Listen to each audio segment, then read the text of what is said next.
Okay, so what I usually do with my caps before I put them on to measure them, in the sides here, there's some wires.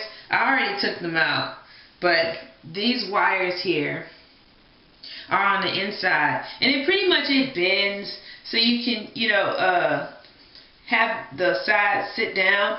But of course, I'm going to be doing the hot glue gun method on this. So when the glue hits it, it's going to add some weight to it, so it's going to lay down automatically by itself. In the back is the straps that I use, and I loosen those up as much as I can without taking it out of the little hook piece. So I'm going to try this on with my braid pattern. Let me show you my braid pattern real quick. It looks really old because it's been about maybe two weeks. So before I put the cap on, of course I'm going to shampoo my hair, blow dry it again. I'm all natural. By the way, I've been natural for a year now. It's not a thing that I'm doing for myself. I'm so lazy. Like I told y'all in the last video, I am lazy. I do not put relaxers in my head, and I'm just too tired to go to the beauty salon and go and get one put in my head. And it's been like that for a year. I've been deployed, and I came back and just didn't find the time or the beautician, because that's key to do my hair. So I just said, you know what, forget it. I just go natural, and I've been going natural ever since. So it's not a thing that I chose, it's just something that I'm forced to do because I'm so lazy. But for right now, the reason why I have this braid pattern is because for me, it works for me. You can do whatever braid pattern you want, but this one works for me. It's where I can put my combs, where my U-part can sit. As you can see, like whenever I make like a U-part wig and not a full lace wig, it's wherever my U-part can sit. This here's my leave out whenever I do make a U-part. And whenever I'm making a full wig, I braid my leave out up and I put it underneath stocking cap, keep it rolling, put the wig on, I'm done, and measure it. And they usually fit pretty perfect for me. Like I never really have a problem with them, because they say one size fit all. But everyone is different. But for me, I don't want where it's sitting at right now. I want it to look like I have a receding hairline. This is a perfect fit. Done making my wigs, I just tighten it up by pulling the straps in the back, and then I have something special I do. I have the little hooks from like the synthetic wigs that you wear.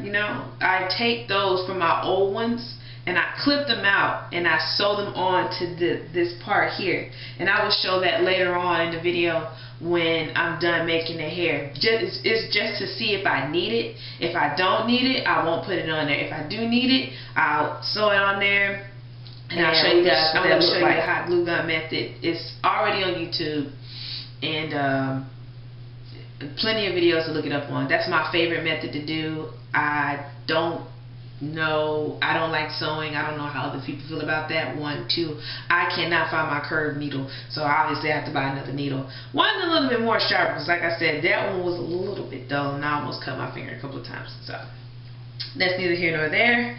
Go ahead and get started on making this wig. Okay, so I'm putting the stocking cap or the weaving cap on top of the mannequin head, and I'm going to be holding it down with 2 T-pins in the front. So I'm going to put one on each side of the mannequin head to secure it, so I can sew down my closure.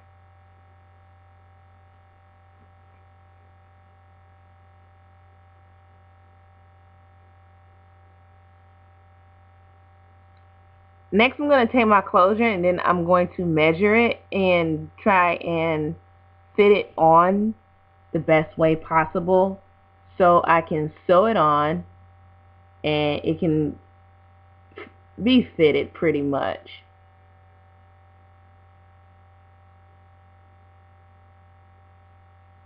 And I'm going to secure that with 4 bobby pins. It's going to be 2 in the front and 2 in the back corners of the closure.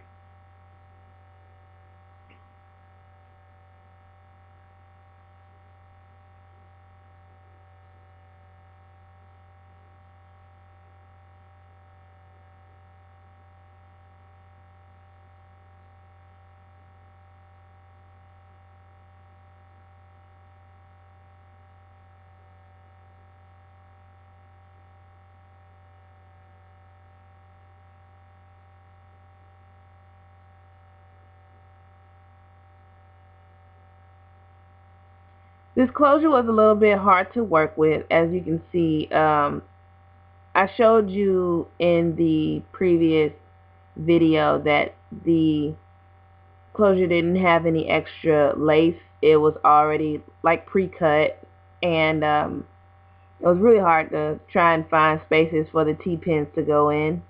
So I am trying to find just little available space in the closure so I can put the T-pins in there. So I found my space, and I'm going to put 2 T-pins in the back on each side.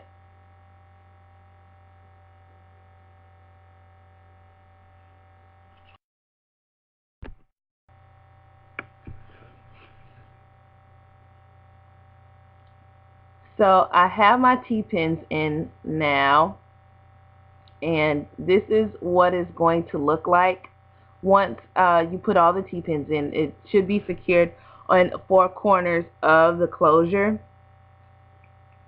And now I'm just preparing my needle and thread for the closure.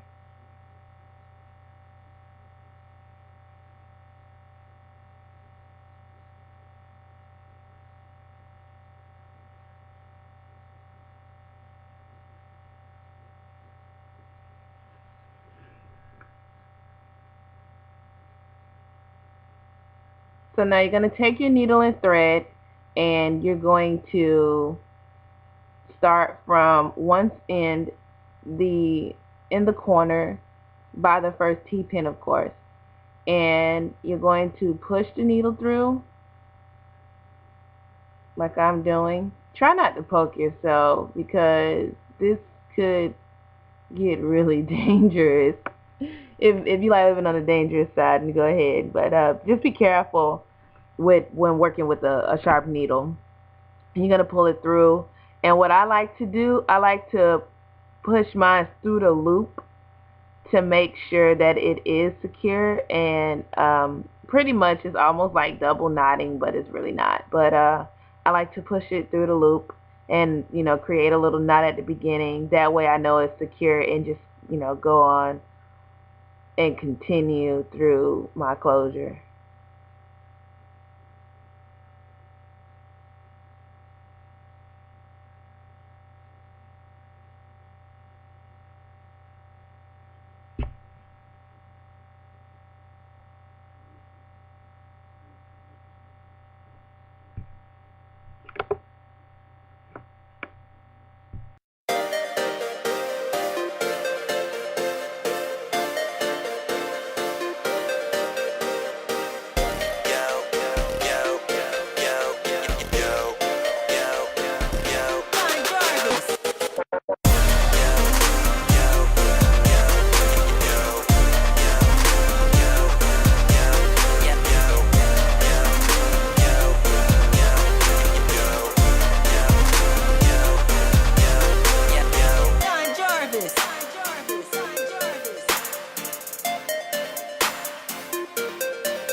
Okay, so now what you're going to do, you're going to take that excess netting underneath the closure, and you're going to cut it out. Make sure you guys use some good shears. As you can see in this part of the video, I'm just using the dullest shears ever. I have 3 shears, and those are just my whatever shears. I didn't feel like going upstairs to get my cutting shears, but yeah, just make sure you get a good set of shears and cut the netting from underneath the closure. And start your hot glue gunning. I already started from this point here, so I'm going to show you what I do. I measure it from one end of the head to the next, making sure that my track is tight and is to my liking, to where I want it to be. So I've done that, and just remeasuring it. And I'm going to cut it, and I don't usually do it like this, but I'm going to show you an easy way to do it, to just follow through. So right here, you're probably going to take maybe an inch or maybe 2 inches, whatever you prefer, and we'll remeasure it, and you're going to take maybe 2 inches of that space, 1 inch to 2 inches, and you're going to go ahead and apply the glue onto that amount. I used about 2 inches, and you're going to tack it on and let that dry a little bit and push it on and let it seep through. Any excess glue, it just comes off really easy, like you can see right here. So don't worry about it sticking to the hair, because it's gonna come off. And you can do it like this, and when it's like semi cooled, go ahead and take your glue gun and continue to apply the glue through the rest of the track.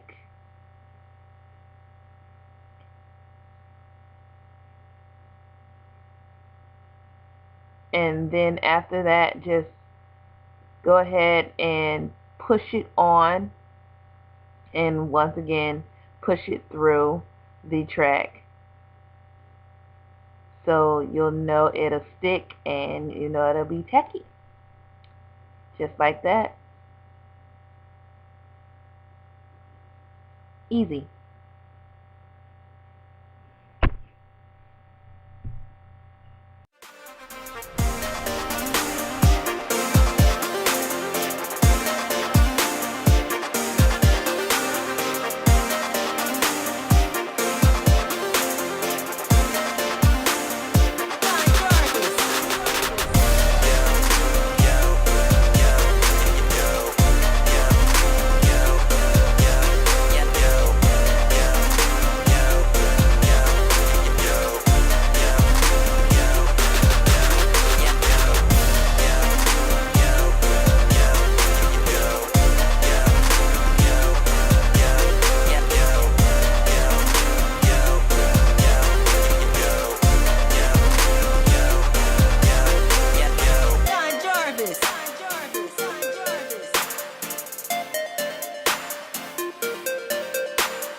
show you a close-up of what I do when I get to the top. I like to put a track around the perimeter of the closure, so when a hair lays down, you can't see any of the thread or anything.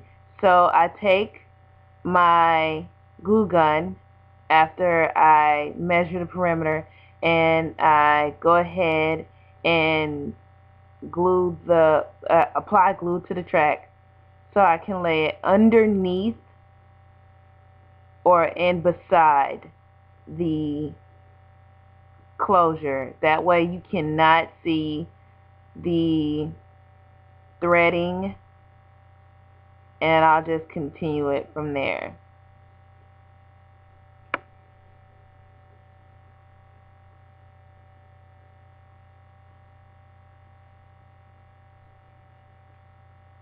And after I'm done, what I do afterwards, the little earpieces, the tabs, I cut those off. So the ones that you see here on that I'm showing you, I take my scissors or my shears and I just cut that piece off there.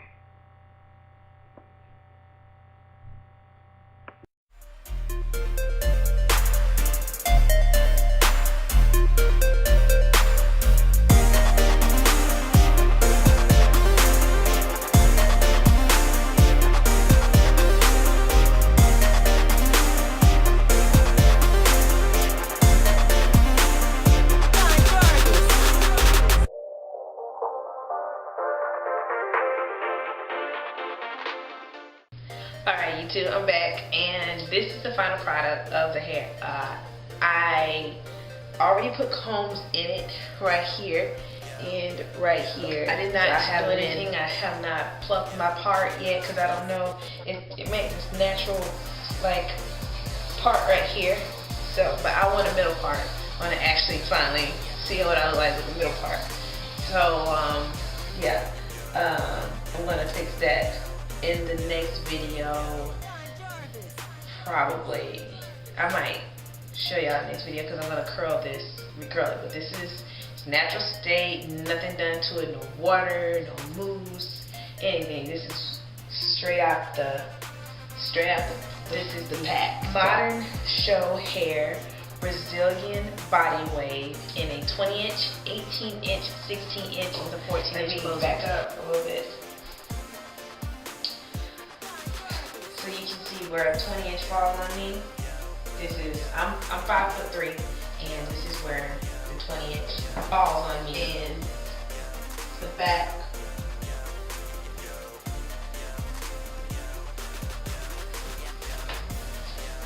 Okay, and I hope you guys like the hair, and I hope you guys like the tutorial that I put together. And if you have any more questions about the hair, I would love to answer those questions. I will answer them in the comment box below. So just leave a comment. I will try and put your name in the comment just so you'll know that I did respond to you, and I will answer the question as accurate as possible. So, okay, I'm done. I will be working on a middle part and styling and cutting and all that other stuff. Of course, I will be straightening this hair just to see what it looks like and cutting it. Oh, there's another strand. So, yeah. I will be cutting and styling this hair in the next video. And that's about it, guys. If you have any questions, wrong, scratch, complaints, anything like that, you can hit me up on my email, thatcutie@yahoo.com, THATCUTIENICOLE @yahoo.com. You can also hit me up on Instagram, Nikki8503. I am gone, y'all. I'm done. And that's it. Hope y'all like the hair. Hope you like the video. Talk to you later.